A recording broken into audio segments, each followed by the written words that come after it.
Very good afternoon to you, and thank you so much for joining us at just a few minutes past 3 p.m. here in Nairobi. Good evening, good morning, depending on where you're tuned in and you are joining us from. Here is the latest news from across the continent of Africa, and we start from Sudan. Large numbers of residents are fleeing the Sudan capital, Khartoum, as fighting continues for a fifth day in the city square. Civilians trapped in their homes have become increasingly desperate as the morning brought a new wave of explosions.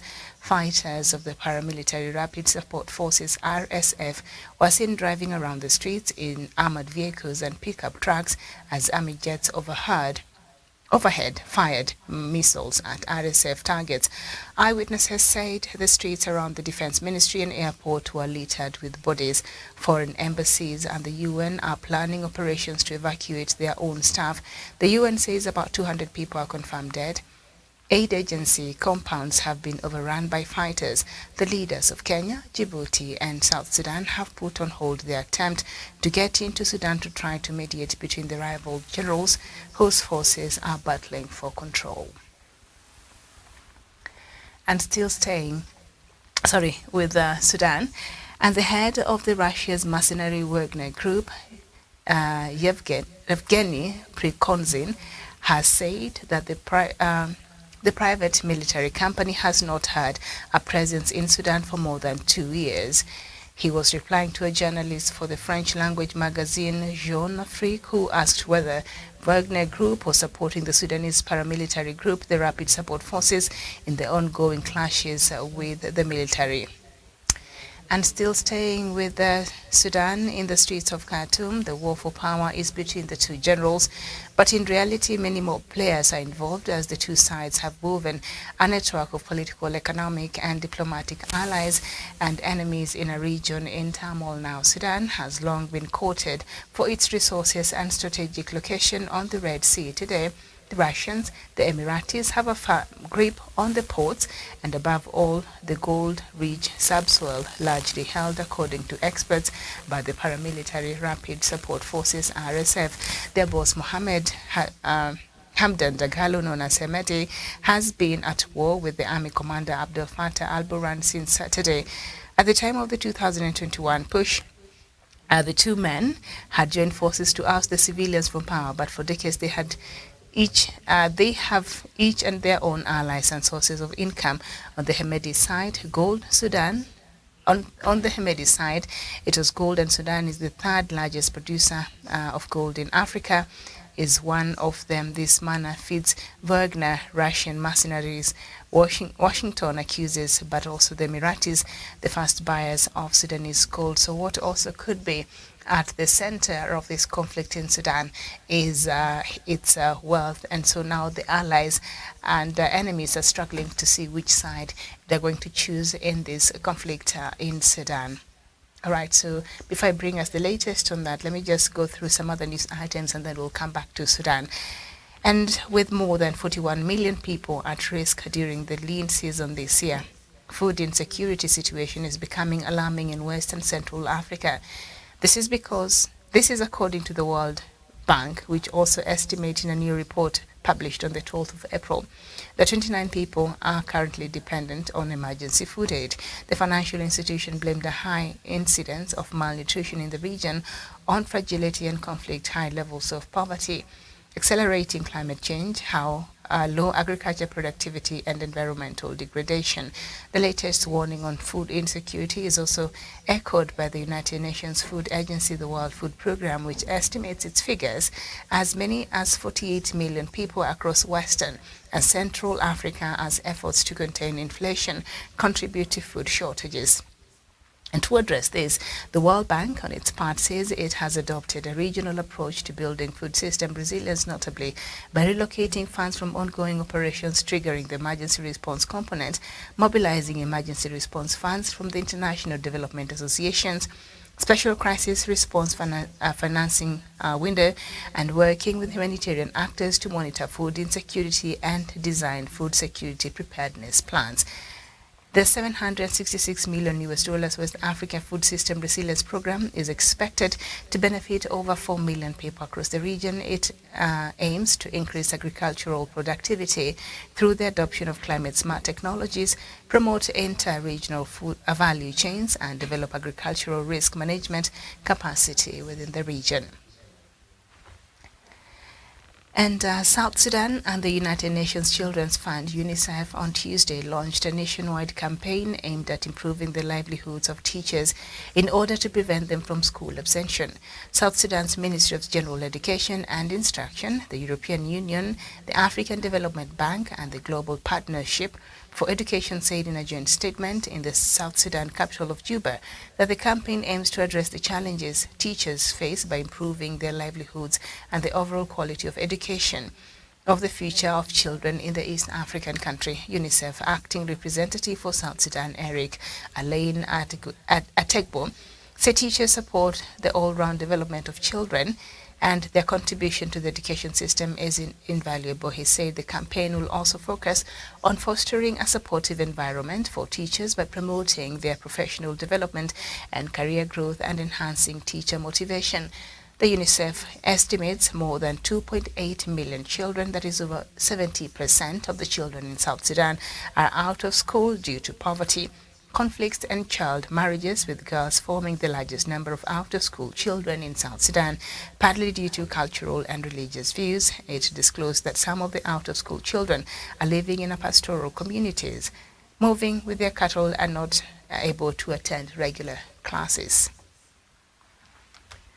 We go to Nigeria, and the 8 schoolgirls abducted by bandits early in April in Nigeria's northwest Kaduna state have escaped from their abductors. The students of government secondary school Awon in Kacha local government were kidnapped by terrorists on the 3rd of April 2023.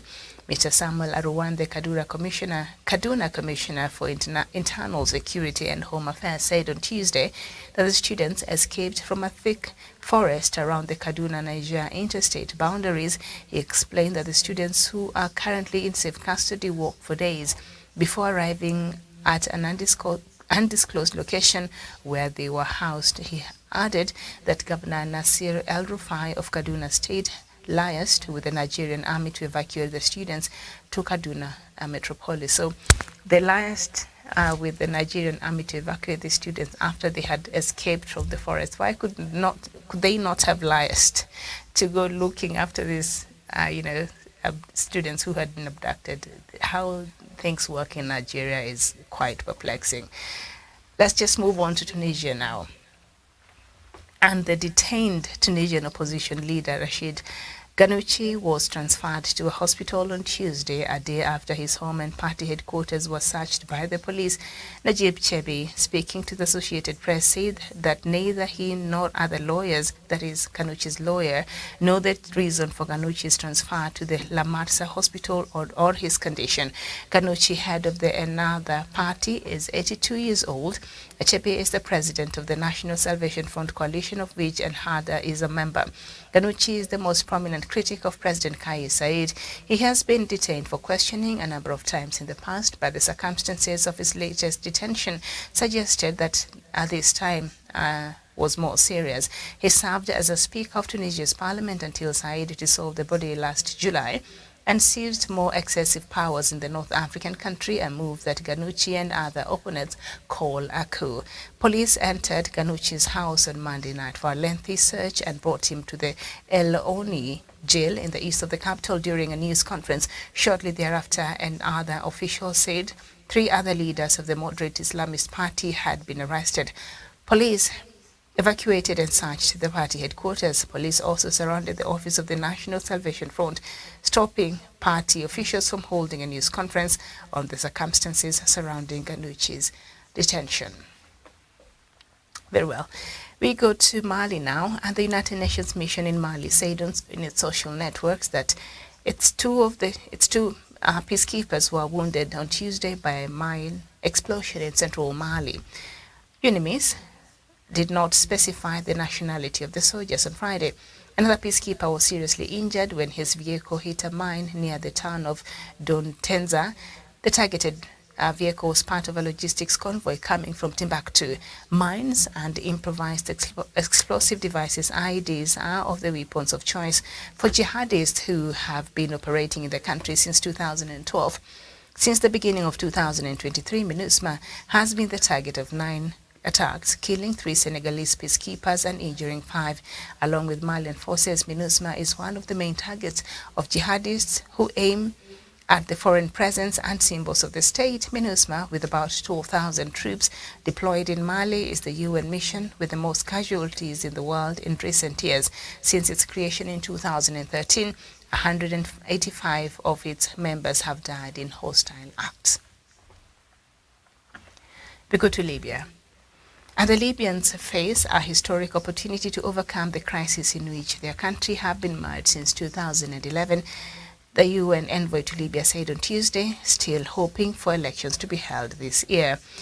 Abdullahi Batini said this will be a historic opportunity to open to overcome this decade of crisis. In recent weeks, there is a new dynamic in Libya. Intense consultations are taking place between security actors. Institutional and political leaders are also taking steps to advance the political process. He noted Abdullahi Batili particularly welcoming the holding of several meetings in March and April in Tunis, Tripoli and Benghazi and Sebha of military representatives from various regions of the country who committed themselves to supporting all stages of the elections, rejecting violence throughout Libya, and to take practical measures for the safe return of the displaced persons. And presidential and legislative elections initially scheduled for December 2021 had been postponed indefinitely due to persistent differences, in particularly on the legal basis of the polls and the presence of controversial candidates. Libya has been going through a major political crisis since 2011 uprising that brought down Muammar Gaddafi after 42 years of dictatorship. To governments are vying for power, one based in Tripoli, that is the western part of the country, recognized by the United Nations, and other supported by the strongman of eastern Libya, Marshal Khalifa Haftar. Mr. Batili had announced a new initiative in February to try to break the impasse and recently hoped that an agreement could be reached by mid-June to organize the elections before the end of 2023.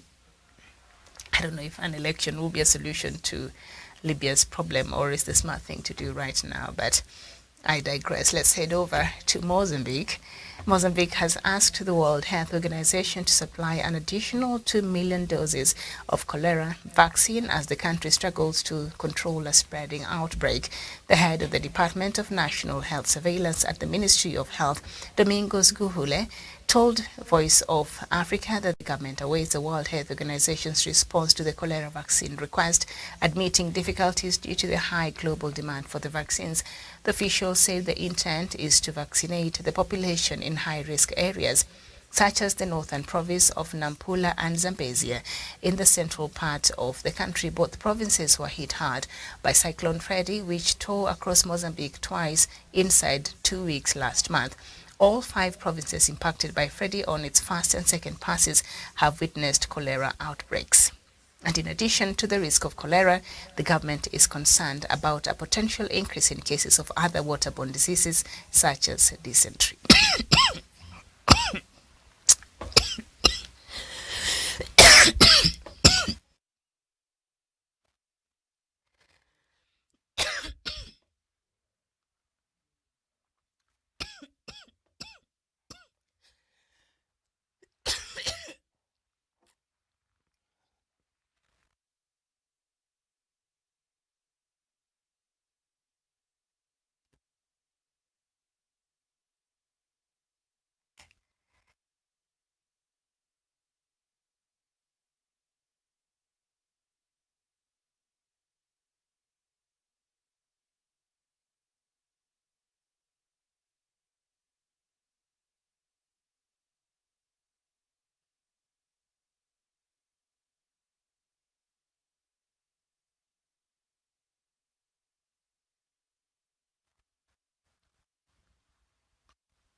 really apologize for that, and because of that, I don't think I will go further than that. I think the rest of the news we shall catch up with tomorrow at 10 a.m. God willing. Thank you so much for your time. Enjoy the rest of your day.